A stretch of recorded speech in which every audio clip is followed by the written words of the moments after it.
สบายดีเนาะทุกคนเนาะมาพบสองหนุ่มน้อยบานาเส้นเก่าเส้นเคยทุกคนเลยอยู่กับธรรมศาสตร์แบบบ้านเฮาคือเก่าเนาะก็มาเรียบๆเบิ่งส่วนคือเก่าทุกคนการมื้อนี้เกิดถือว่าครบ3 อาทิตย์เนาะเดี๋ยวจะมาอัปเดตส่วนแตงกวาให้ทุกคนได้เบิ่งได้ชมนำกันเนาะว่าหลังจาก3 อาทิตย์ผ่านมาแล้วจะเป็นอะไรเนาะพอดีครบ3 อาทิตย์มื้อนี้เนาะทุกคนอยู่กับธรรมศาสตร์แบบบ้านเฮาคือเก่าเนาะเดี๋ยวเรามาเบิ่งนำกันว่าผ่านไปเนาะ3 อาทิตย์พอดี3 อาทิตย์มื้อนี้ครบ3 อาทิตย์มื้อนี้ว่าขนาดได้แล้วเนาะยายทำได้แล้วก็เป็นได้แดมาอัปเดตให้คนที่สนใจในการยักเห็ดส่วนแตงกวาหรือว่ายักปลูกแตงกวาเนาะแล้วก็มาเบิ่งนำกันเนาะว่าเห็ดอะไรเนาะแล้วก็มันยายทำได้ได้3 อาทิตย์นี่นะบางคนยักปลูกเนาะบ่ฮู้แต่บางคนก็ฮู้แล้วแต่ว่ามาแลกเปลี่ยนความคิดความเห็นหรือว่าแลกเปลี่ยนนำกันได้เนาะทุกคนเนาะเดี๋ยวเรามาเบิ่งนำกันอันนี้เนาะทุกคนเป็นส่วนแตงกวาก็ถือว่าได้ครบ3 อาทิตย์มื้อนี้ครบ3 อาทิตย์มานี่เดี๋ยวให้ทุกคนเบิ่งดอกออกมาแล้วนี่มีดอกมาแล้วทุกคนเลยมีดอกเรียบร้อยแล้วเป็นทีเรียบร้อยอันนี้ก็ถือว่าได้3 อาทิตย์ถือว่าขึ้นสูงไต่ขึ้นเมื่อเนาะตามเสือกที่เขามัดก็ถือว่าเริ่มออกดอกเนาะเป็นมากเป็นดอกมาแล้วแต่ว่าบางกกนี่ก็เริ่มเป็นมากน้อยๆมาแล้วคืออันนี้เป็น3 อาทิตย์มื้อนี้ก็ถือว่าเริ่มที่จะเป็นดอกนะเริ่มใหญ่ขึ้นไล่พอสมควรแต่ว่ากกที่มีการเจริญเติบโตใหญ่นะก็ถือว่าขึ้นสูงเนาะแต่ว่าบางกกนี่ก็ถือว่าบ่ยักใหญ่ปานใดก็ยังต่ำๆอยู่คือนั่นนี่ทุกคนอันนี้ก็ยังต่ำอยู่เนาะแต่ว่าตัวที่ขึ้นสูงเนาะก็ถือว่าสูงพอสมควรแล้วต่อไปก็เริ่มออกดอกนะออกดอกมาแล้วอาทิตย์ที่3นะอาทิตย์ที่4นี่อาทิตย์ที่4นี่บอลก็น่าจะเริ่มที่จะมากก็เริ่มที่จะใหญ่ขึ้นแหละเริ่มเป็นมากลายขึ้นแหละใหญ่ขึ้นอาทิตย์ที่5ก็น่าจะได้เก็บแล้วเก็บมากมาแล้วอาทิตย์ที่5นี่น่าจะได้เก็บเนาะอันนี้เนี่ยคือนี่ขึ้นจากฮอดตัวเทิงนี่แล้วเสือกที่เขามัดเป็นเอ็นหลักเลยเนาะนี่ตัวที่ใหญ่ไวแล้วก็มีความเจริญเติบโตใหญ่ไวนี่ก็ถือว่าใหญ่แล้วเนาะอันนี้เป็นล็อกแรกเนาะทุกคนก็เริ่มออกดอกไล่แล้วเขาเห็นออกดอกมาไล่ๆหรอเริ่มที่จะเห็นมากเห็นพ้นในสิ่งที่เขาได้เห็ดลงไปเนาะที่เขาได้เห็ดเนี่ยเป็นดอกมาไล่แล้วอันนี้เป็นล็อกที่2เนาะนี่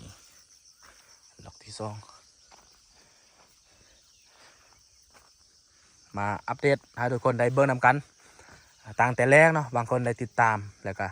ได้เบิ่งตั้งแต่วิดีโอแรกๆตั้งแต่นุ่มน้อยเริ่มต้นพอไรเนาะก็เดี๋ยวนี้ก็ถือว่ามาฮอดมอจะปลายแล้วเดี๋ยวนี้ก็ถือว่าได้70%แล้วทุกคนเป็นมากนี่ก็ถือว่าได้ถ้ามันมากออกมาแล้วก็ประมาณ80-90%เนาะถ้า100%แท้เขาต้องได้เก็บแหละได้เก็บมากพ้นได้ไปค่ายเนาะก็ถือว่าเต็มร้อยแล้วในการที่เขาเห็ดเนาะแต่ว่าอันนี้ก็ถือว่าน่าจะได้อยู่ประมาณ70แล้วทุกคนเริ่มออกดอกแล้วเนาะ70%แล้วก็เห็นผลงานในสิ่งที่เราได้เห็ดมานี่ก็ถือว่าเราเป็นสาวเกษตรกรนี่ก็ดีใจเนาะในสิ่งที่เราเห็ดแล้วมันงามขึ้นสิ่งหลักๆก็ได้มากได้พ้นดีก็ถือว่าโอเค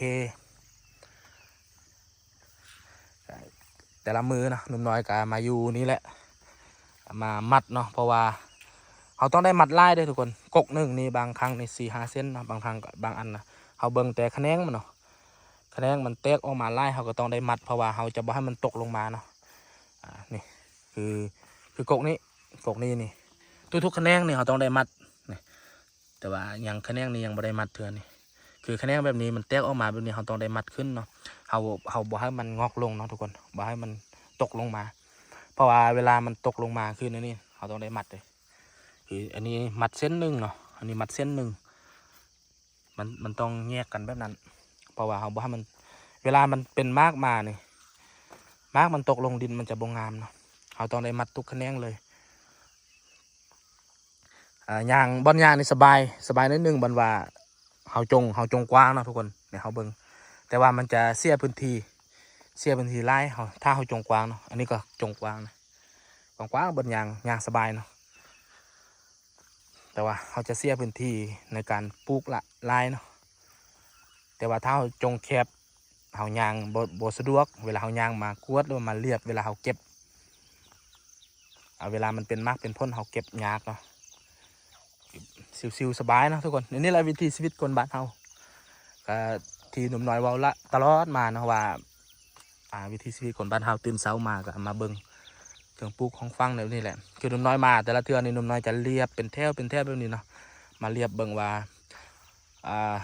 แถวใดตอนมันน้อยนะแถวใดมันตายแดแล้วก็แถวใดมีปัญหายังเขาต้องมาแก้ไขเนาะเขาต้องมาเรียบเบิ่งแต่ละแถวเนี่ยเขาจึงฮู้ว่าแถวใดมีปัญหามันเป็นแนวใดแดเขตใดงามเนาะเขาต้องแก้ไขแนวใดจึงฮู้เขามาเรียบเบิ่งแบบนี้แต่ละแถวแบบนี้แหละหนุ่มน้อยจะย่างมาแบบนี้ส่วนไล่เนาะจะย่างแบบมาเรียบเบิ่งแบบนี้แหละทุกคนอันนี้ก็เป็นวิถีชีวิตคนบ้านเฮาเนาะเป็นสาวเกษตรกรเฮาอยู่กับแบบบ้านเฮาอยู่กับธรรมชาติบ้านเฮานี่แหละกับของปลูกของฟังเนาะตื่นเช้ามาก็มาเรียบเบิ่งแบบนี้เนาะทุกคนนะยีลุมจะเป็นน้ำห้วยเนาะแต่ละล็อกกับแบบนี้แหละบางล็อกก็ถือว่าอุดมสมบูรณ์เนาะหญ้าบางกกบางแถวบางแถวกับบนยาเถื่ออันนี้มาอัปเดตนะครับทุกคนเบิ่งตามที่หนุ่มน้อยว่าครบ3 อาทิตย์ถือว่าเป็น3 อาทิตย์มื้อนี้ในการที่เราเริ่มต้นในการปลูกแตงกวาแต่ได้ก็ต้องได้ติดตามเบิ่งเลยทุกคนเนาะว่าประมาณจักอาทิตย์แทเนาะจะได้เก็บมากมันแทเนาะว่ามากมันใหญ่ๆแทนี่ประมาณจักอาทิตย์แทนเพราะว่าเดี๋ยวนี้ครบ3 อาทิตย์เนาะเริ่ม3 อาทิตย์เดี๋ยวจะ3 อาทิตย์มาแล้วก็ก้าวเข้าสู่4 อาทิตย์ดอกกันเริ่มไล่แล้วอาทิตย์นี้ก็เริ่มจะดอกไล่แล้วเนาะเดือนนี้ก็ดอกขึ้นอย่างโบไล่เถอะ